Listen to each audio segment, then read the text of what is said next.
بسم اللہ الرحمن الرحیم، السلام علیکم ورحمۃ اللہ وبرکاتہ۔ ناظرین، ہم آج ڈاکٹر حافظ محمد زبیر صاحب کے پاس ایک اور سوال لے کر حاضر ہوئے ہیں۔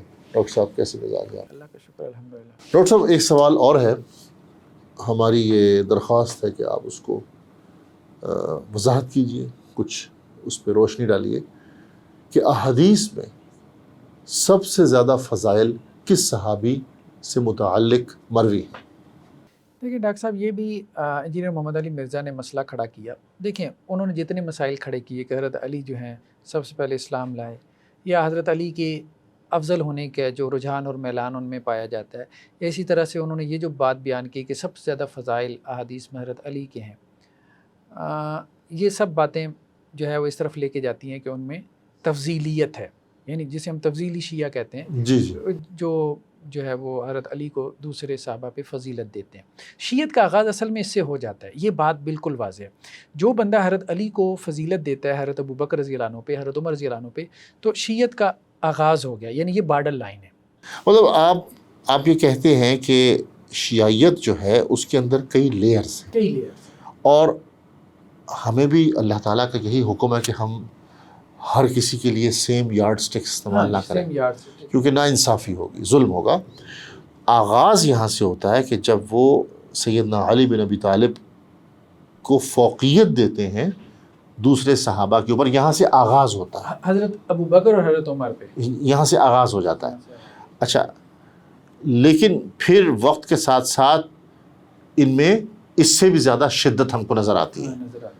لیکن میں نے یہ بھی سنا تھا کہ محدثین کے نزدیک شیعہ اس کو کہا جاتا تھا، کیونکہ ہمارے کئی محدثین نے احادیث بھی لی ہیں کہ وہ شیعہ اس کو کہتے تھے جو حضرت ابوبکر حضرت عمر کی خلافت کو مانتا ہے، لیکن حضرت عثمان کے مقابلے میں حضرت علی کو فوقیت دیتا ہے، فضیلت میں مانتا ان کو بھی ہے، برا بلا نہیں کہتا، لیکن ان کی بھی خلافت کو مانتا ہے کہ وہ خلیفہ بن گئے، لیکن درجے میں فضیلت میں حضرت علی کو ان سے بہتر مانتا ہے۔ مختلف ویریشنز ہیں، اس میں ہم تفصیل میں ابھی نہیں جا سکتے، لیکن یہ بھی تھے۔ جی یہ بھی تھا۔ اچھا، یہ بھی تھا۔ اچھا، یہاں پہ یہ سب سے نرم تھے، جی یہ سب سے، اور یہ ہم ان سے ہمیں کوئی وہ اعتراض، ٹھیک ہے ہم ان سے علمی اختلاف تو کر سکتے ہیں، لیکن ہمیں ان کے ساتھ کوئی مسئلہ نہیں ہے۔ ہاں، بس اصل بات یہ ہے نا کہ ایک جگہ پہ جب آپ جاتے ہیں نا، جہاں آپ کی انحراف جب بہت بڑھ جاتا ہے، تو پھر آپ کے اوپر کوئی فتویٰ لگتا ہے، ٹھیک ہے۔ کچھ ایسے ہیں جو اہل سنت کے قریب ہیں، جیسے ہم نے کہا زیدیہ قریب ہے۔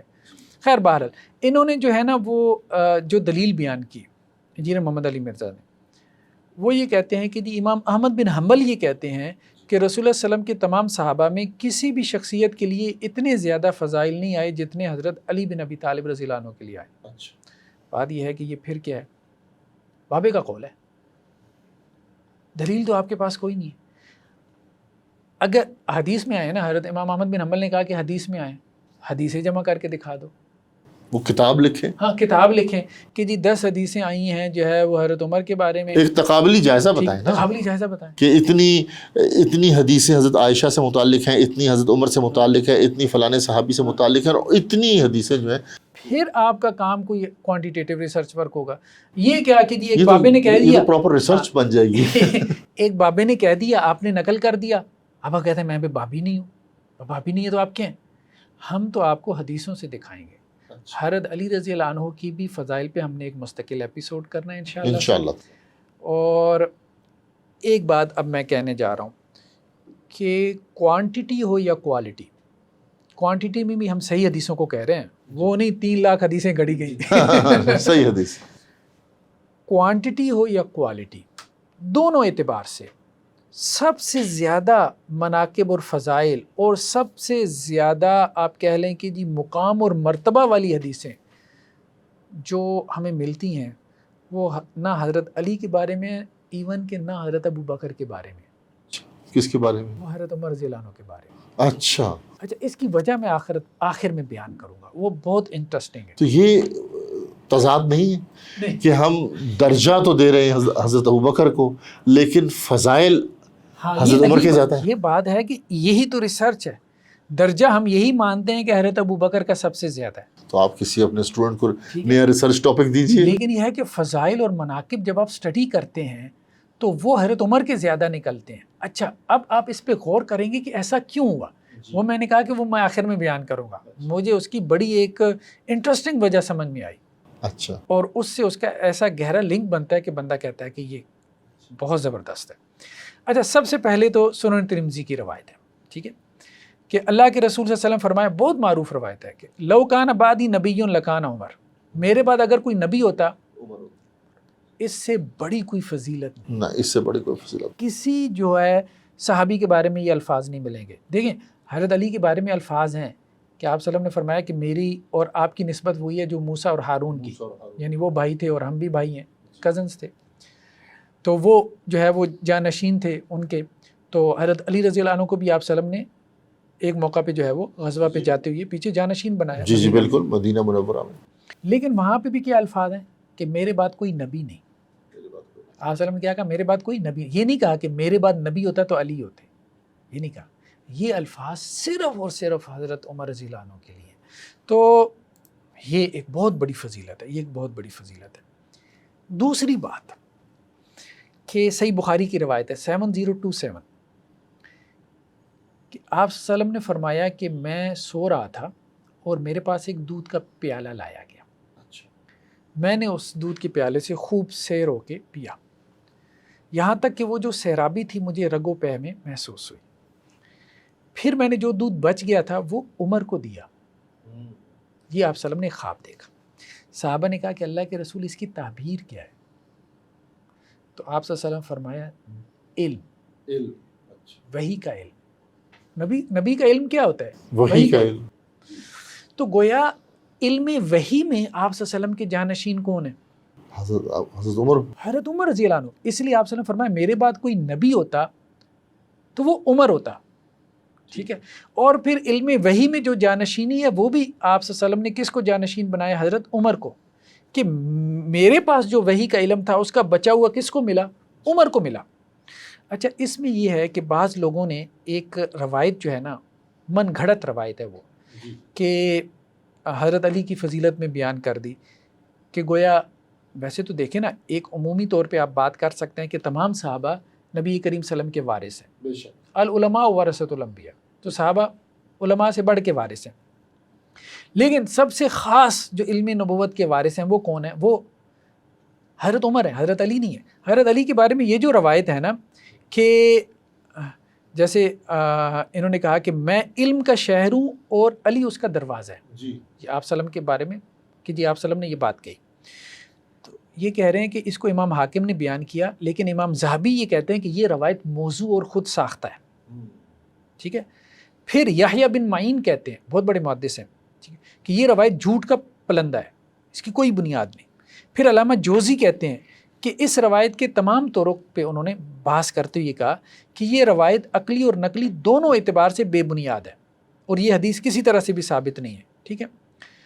پھر اسی طرح امام ترمذی کہتے ہیں کہ یہ جو بات ہے نا کہ میں جو ہے وہ دانائی کا گھر ہوں اور علی اس کا دروازہ ہے, تو وہ کہتے ہیں یہ حدیث مسترب بھی ہے, کنٹرڈکٹ ہے, سیلف کنٹرڈکٹری ہے اور بے بنیاد بھی ہے. پھر امام ابن تیمیہ بھی کہتے ہیں کہ یہ روایت محض جھوٹ ہے. امام شوکانی نے بھی کہا کہ موضوع روایت ہے. علامہ البانی نے بھی کہا کہ یہ روایت موضوع ہے. تو حضرت علی کے بارے میں یہ فضیلت ثابت نہیں ہے. ٹھیک ہے, موضوع روایت ہے, من گھڑت روایت ہے. یعنی آپ صلی اللہ علیہ وسلم کے اصل میں جو علمی وارث ہیں وہ حضرت عمر رضی اللہ عنہ ہیں. اچھا یہ بات ایک اور طرح سے بھی ہمیں ملتی ہے. کیسے؟ یہ سنن ترمذی کی روایت ہے, یہ بھی صحیح روایت ہے 3682 کہ آپ صلی اللہ علیہ وسلم فرمایا کہ ان اللہ جعل الحق علی لسان عمر وقلبی, اللہ تعالیٰ نے حق جو ہے وہ عمر کی زبان پہ اور ان کے قلب پہ جاری کر دیا. اب آپ ساری باتیں دیکھیں, کوالٹی دیکھیں, میرے بعد نبی اگر ہوتا تو عمر ہوتا. مرتبہ دیکھیں, نبوت کا جو علم ہے اس کا بچا ہوا کس کو ملا؟ حضرت عمر کو. اللہ نے حق جاری کر دیا ان کی زبان پہ اور ان کے قلب پہ. قلب سے کیا مراد؟ دل پہ. ٹھیک ہے, اس کی طرف ہم آگے آ رہے ہیں. اس کا مطلب کیا ہوا قلب؟ حضرت عبداللہ بن عمر کہتے ہیں, اس کا مطلب بیان کرتے اسی روایت کے اندر, وہ یہ کہتے ہیں اس کا مطلب یہ ہے کہ حضرت عمر رضی اللہ عنہ جب بھی کوئی رائے دیتے تھے تو قرآن اس کے موافق نازل ہو جاتا تھا. یعنی حضرت عمر نے جب بھی کسی رائے کا اظہار کیا، جیسے پردے کے بارے میں آپ صلی اللہ علیہ وسلم سے کہا کہ جی پردہ ہونا چاہیے تو قرآن نازل ہو گیا. اسی طرح سے کئی ایک مقامات ہیں جہاں حضرت عمر نے کہا کہ اللہ کے وسلم یہ ہونا چاہیے تو اس کے مطابق قرآن نازل ہو گیا. تو گویا کہ جو ہے وہ ایک رائے کا اظہار کرتے تھے جی، تو اللہ سبحانہ و تعالیٰ ان کی موافقت کرتے تھے. غزوہ بدر کے قیدیوں کے بارے میں اب دیکھیں کہ آپ صلی اللہ علیہ وسلم کی رائے اور حضرت ابوبکر کی رائے ایک طرف تھی، حضرت عمر کی رائے ایک طرف تھی، تو قرآن جو ہے وہ حضرت عمر رضی اللہ عنہ کی رائے کے موافق نازل ہو گیا. اس لیے بعض روایتوں میں یہ بھی ہے کہ حضرت عمر کو ملہم کہا گیا، ملہم جنہیں الہام ہوتا تھا، جن سے اللہ تعالیٰ کلام کرتا تھا، محدث. ٹھیک ہے، یہ بھی ان کے لیے آیا. تو اب آپ دیکھیں یہ ساری وہ چیزیں ہیں کہ جو ہمیں اس طرف لے کے جاتی ہیں. بلکہ بعض روایتوں میں مکلم کے الفاظ بھی ہیں. اچھا، مکلم کے الفاظ ہیں، یعنی کلام جسے کہتے ہیں. کلام. اچھا، ہاں، تو کلام ظاہری بات ہے کہ جیسے اللہ تعالیٰ نے کلام کیا حضرت موسیٰ علیہ السلام کی والدہ سے. ٹھیک ہے، الہام کے ذریعے. الہام کا مطلب یہی ہے کہ اللہ تعالیٰ جو ہے قلب پہ ان کے جو ہے وہ اللہ تعالیٰ نازل کر دیتے تھے. ٹھیک ہے، اسی معنی میں مکلم ہے، اسی معنی میں مکلم ہے. اچھا، ایک اور روایت ہمارے سامنے. ایک چیز واضح کر دیجئے ہمارے ناظرین کے لیے، مکلم سے وہ یہ مطلب نہ لیں جس طرح کوئی وحی آتی ہے فرشتہ لے کر آتا ہے. اس طرح سے مراد نہیں ہے کہ جیسے حضرت موسیٰ علیہ السلام نے کلام کیا. مکلم سے مراد یہی ہے کہ ملہم، یعنی کہ قلب پہ، دل میں کوئی بات اللہ تعالیٰ نے خیال ڈال دے. اچھا، ہمارے سامنے ایک اور روایت ہے سنن ترمذی کی 3690 کہ آپ صلی اللہ علیہ وسلم ایک غزوہ کے لیے نکلے.